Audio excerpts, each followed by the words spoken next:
Salut à tous, on est le 04 février et aujourd'hui on fait un point complet sur l'actualité crypto parce que clairement la journée est très chargée et surtout très violente sur les marchés. Première grosse info, Bitcoin est en train de vivre une des pires sessions de ces derniers mois. Le BTC est tombé sur son niveau le plus bas depuis 2024 pendant que les altcoins prolongent leur chute. Et comme souvent dans ce genre de mouvement, la baisse a été amplifiée par les liquidations.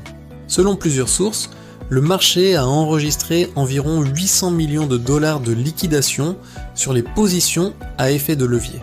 Ce qui veut dire qu'énormément de traders ont été forcés de vendre automatiquement, ce qui accélère encore plus la chute et crée un effet boule de neige. Bitcoin a même inscrit un nouveau plus bas de 15 mois en passant sous les 73 000 dollars avant de tenter une stabilisation. On voit clairement que la pression vendeuse s'est accélérée et que le sentiment global devient de plus en plus négatif. D'ailleurs, plusieurs indicateurs montrent que le sentiment sur Bitcoin est maintenant passé en mode bearish, même si certains analystes continuent de penser que la perspective 2026 reste positive.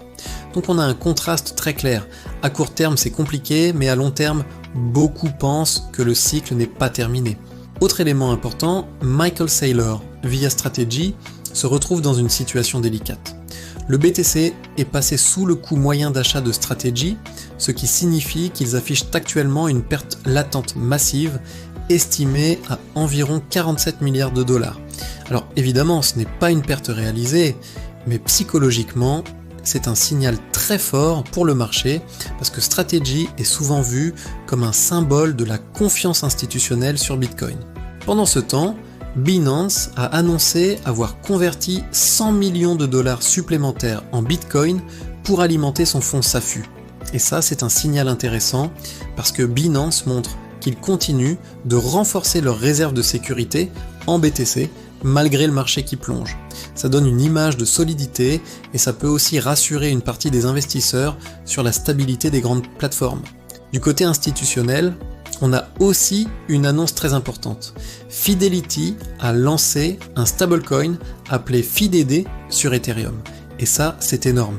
Fidelity est un acteur majeur de la finance traditionnelle. Et le fait qu'il développe et lance un stablecoin sur Ethereum confirme une tendance très claire. Les stablecoins deviennent l'infrastructure centrale de la finance de demain.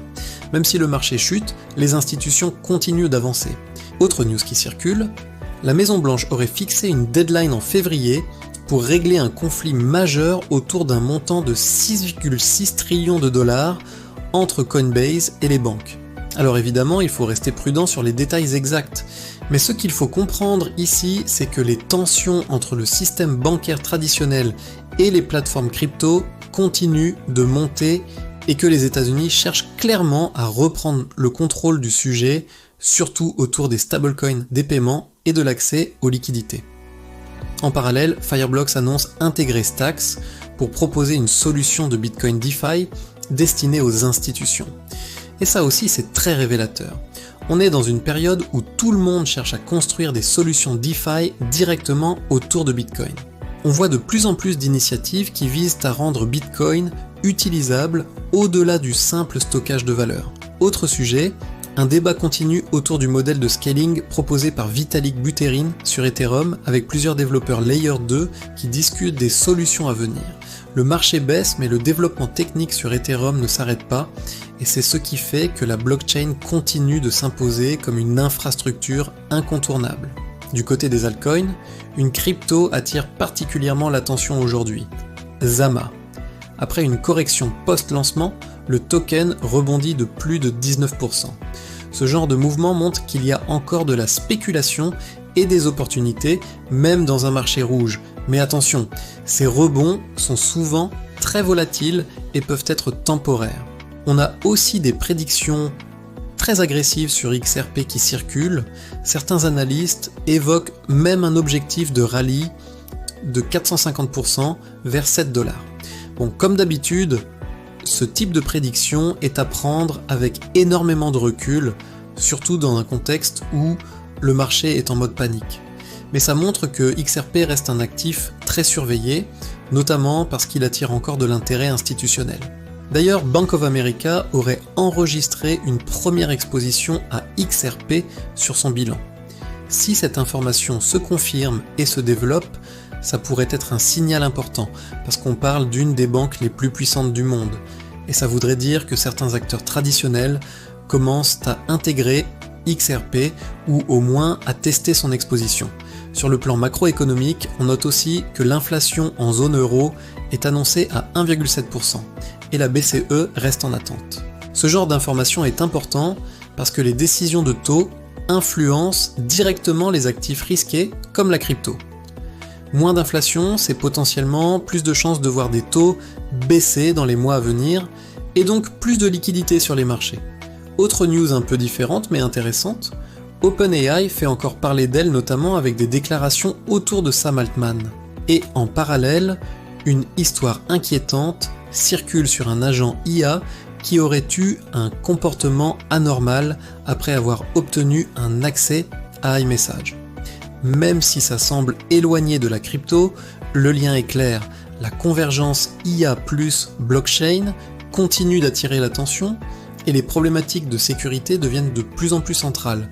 Et justement, dans ce contexte, on voit que le marché crypto est actuellement très fragile. Beaucoup d'investisseurs attendent un bottom, et certains analystes estiment que Bitcoin pourrait bientôt trouver un point bas. Mais la réalité, c'est que tant que les liquidations continuent et que le marché reste nerveux, on peut avoir encore des mèches violentes dans les deux sens. Aujourd'hui, ce qu'il faut retenir, c'est que malgré la chute des prix, les institutions continuent d'avancer. Fidelity lance un stablecoin. Fireblock développe la DeFi sur Bitcoin. Binance renforce sa réserve SAFU. Et les discussions politiques s'intensifient aux États-Unis autour des banques et de Coinbase. Donc on a une situation typique des phases de marché importantes. Le prix fait peur, mais en coulisses, l'infrastructure et les acteurs majeurs continuent de construire. Pour moi, le message du jour est simple. Volatilité extrême, prudence obligatoire, mais attention à ne pas confondre panique et fin de cycle.